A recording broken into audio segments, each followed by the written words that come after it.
এখান দিয়ে আপনারা একটু এত পিছিয়ে গেলে তো আপনারা পেছনে গেলে অন্তর্বর্তীকালীন সরকারের মাননীয় প্রধান উপদেষ্টার একটা কল্যাণ তহবিল আছে, ওখানে টাকা জমা হচ্ছে।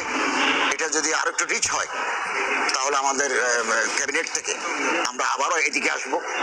এই নোয়াখালী, লক্ষ্মীপুর ওদিকে মানুষ আক্রান্ত হয়েছে, আমরা ওখানেও যাব। আপনাদের আন্তরিকভাবে ধন্যবাদ জানাচ্ছি।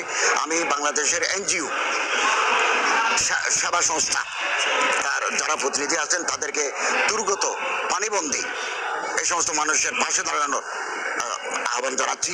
আলেম ওলামারা জাতির দুর্দিনে আগেও ছিলেন।